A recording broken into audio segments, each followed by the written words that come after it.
ভারতের বেঙ্গালুরুতে সোমবার 10ই ফেব্রুয়ারি শুরু হয়েছে এরো ইন্ডিয়া শো 2025। ভারতে আমেরিকা ও রাশিয়া দুই দেশই নিজেদের প্রযুক্তিতে তৈরি ফাইটার জেট নিয়ে হাজির হয়েছেন।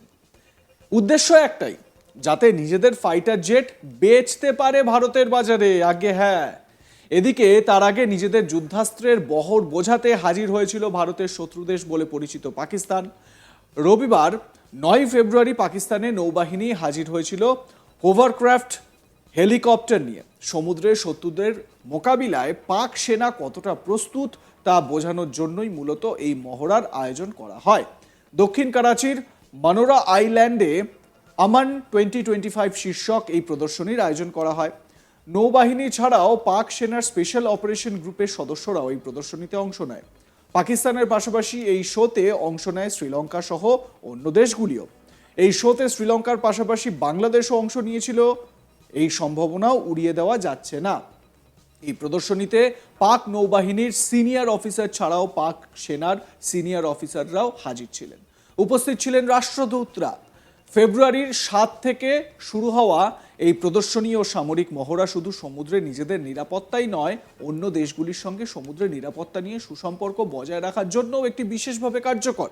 তবে মহড়ার বর যতই হোক না কেন, মানে মহড়ার বহর যতই বড় হোক না কেন, ভারতের সঙ্গে কোনোদিনই পেরে উঠবে না পাকিস্তান। আসুন দেখে নেব সেই পাক সেনার গোপন ভিডিও। দেখুন ভিডিওটি।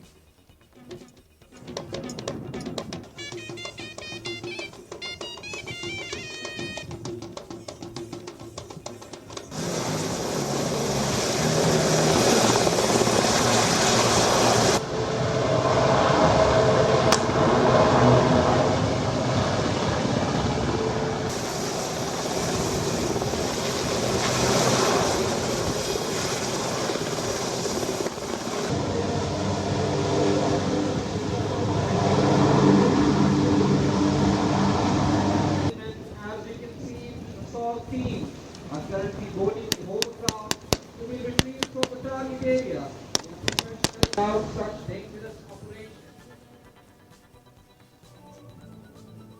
ভালোই এক প্রকার মহড়া পাকিস্তানে হচ্ছে, কিন্তু পাক সেনা আধিকারিক তিনি কি বলছেন এ বিষয়ে, তার বক্তব্যটাও একটু শোনাই আপনাদের।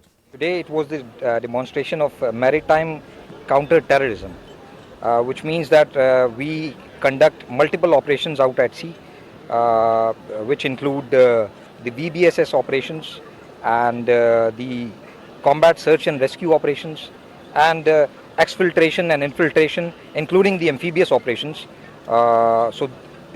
Actually today was the day where we demonstrated all these activities collectively in one complete show.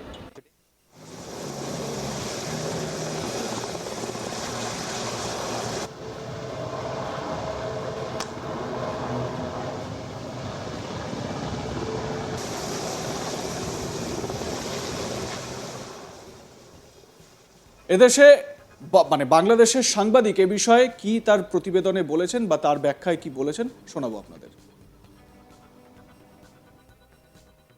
বাংলাদেশের সঙ্গে পাকিস্তানের কোনো নৌসীমা নেই। পাকিস্তানের সঙ্গে বাংলাদেশের কোনো নৌসীমা নেই। বাংলাদেশের সঙ্গে নৌসীমা আছে মায়ানমার এবং ভারতের। তো নৌবাহিনীর উন্নয়নে পাকিস্তান আমাদেরকে কি সহযোগিতা করবে, এই প্রশ্ন তোমার মতো আমারও। তো পাকিস্তান আমাদেরকে নৌবাহিনীকে কোনো সহযোগিতা করার কোনো সুযোগ নেই, কারণ পাকিস্তানের কোনো নৌজাহাজ বাংলাদেশের সঙ্গে সরাসরি সংযোগের সুযোগ নেই। এবং যেমন ভারত বাংলাদেশের সঙ্গে যৌথ নদী ব্যবস্থাপনা আছে, বঙ্গোপসাগরের সংযোগ আছে, সেখানে পাকিস্তানের সঙ্গে আমাদের কোনো খাল বিলেরও সংযোগ নেই। সুতরাং পাকিস্তানের সাথে যে নৌবাহিনী প্রধান যে মিটিং করছে এবং পাকিস্তানের সেনাপ্রধান বা নৌবাহিনী প্রধান তার সঙ্গে যে মিটিং করছে, তার মধ্যে অবশ্যই কোনো ষড়যন্ত্র আছে এবং সেই ষড়যন্ত্র 5ই আগস্টের ধারাবাহিক ষড়যন্ত্র। 5 আগস্ট তারা দেশটিকে জঙ্গি রাষ্ট্র কায়েম করেছে, এখন তারা বাংলাদেশে ঢুকে বাংলাদেশটাকে সিরিয়া, আফগানিস্তান, ইরাকের মতো পরিস্থিতি তারা করতে চায়। এবং তারা যেভাবে পশ্চাৎপরণ করছে পৃথিবীর ইতিহাসে, তাদের যে ইকোনমিক্যাল ক্রাইসিস, তাদের যে পলিটিক্যাল ক্রাইসিস, তাদের যে অভ্যন্তরীণ বিভিন্ন সংকট, সেই সংকটের দিকে বাংলাদেশকে তারা নিয়ে যেতে পারবে। কিন্তু বাংলাদেশে তারা সফল হয়ে কোনো ষড়যন্ত্র করে সফল হতে পারবে না। কিন্তু এই যে বিটিংটির কথা তুমি বলছো, এটি বাংলাদেশ নৌবাহিনীর অবশ্যই বেইমানি। এটা বাঙালি, শুধু ভারতের সঙ্গে বেইমানি না, এটা বাঙালির সাথে বেইমানি, এটা ৭১-এর সাথে বেইমানি, এটা মুক্তিযোদ্ধাদের সাথে বেইমানি, এটা ৩০ লক্ষ শহীদ এর সাথে বেইমানি, এটা ২ লক্ষ মাগমুরের সাথে বেইমানি। এই বেইমানিটি সেনাবাহিনী শুরু করেছে, তার ধারাবাহিকতায় এখন দেখলাম আমরা নৌবাহিনী শুরু করলো। সুতরাং বেইমান বলার তোমার যৌক্তিকতা আছে, আমরাও বলছি বেইমান, কিন্তু বাংলাদেশকে তোমরা এভাবে গালি দিও না। বাংলাদেশ পুরো বেইমান হয়ে যায়নি। কাল দেখো, কালকে রাতে কিন্তু একটা প্রতিরোধ বাংলাদেশে ঘটেছে, একটি বিশাল প্রতিরোধ, ভীষণ প্রতিরোধ। একজন সাবেক মন্ত্রী মুক্তিযোদ্ধার বাড়িতে লুটপাট করতে, অগ্নিসংযোগ করতে যাওয়া হয়েছিল, জনতা তার রায় দিয়ে দিয়েছে। বাংলাদেশে কিন্তু সেখানে সেখানে নাকি যে খবর আসছে, মসজিদের একটি মাইক থেকে ঘোষণা করা হয়েছিল তার বাড়িতে ডাকাত পড়েছে। দেখো, চোর তাকে সেভ করার জন্য তার যুক্তি তুলে ধরবে, এটাই স্বাভাবিক। কিন্তু আমরা তো ভিডিও ফুটেজ দেখেছি, সেখানে যে যারা এই আক্রমণের সঙ্গে জড়িত ছিল তারা নিজের মুখেই বলেছে তারা ওখানে কেন গেছিল। হ্যাঁ, তারা নিজের মুখেই বলেছে যে কেন তারা ওখানে গিয়েছিল। তারা নিজেরাই বলেছে যে তারা ছাত্র সমন্বয়ক। তো ছাত্র সমন্বয়করা রাতে বললেন, যারা মার খেলেন তারা বললেন আমরা ছাত্র সমন্বয়কদের কথায় অগ্নিসংযোগ করতে গেলাম।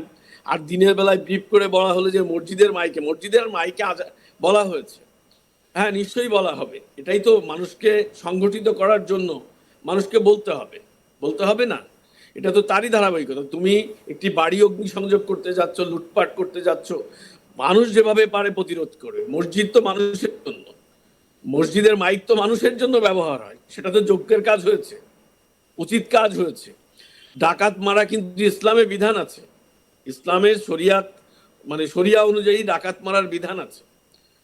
হ্যাঁ, তো এই পর্যায়ক্রমে ৫ আগস্ট থেকে কালকে ৭ ফেব্রুয়ারি প্রতিটা দিন ডাকাতি হয়েছে বাংলাদেশে, ডাকাতি হচ্ছিল, তার প্রতিবাদ শুরু হয়েছে। ডাকাতদের প্রতিবাদ করতে হবে, প্রতিরোধ শুরু হয়েছে।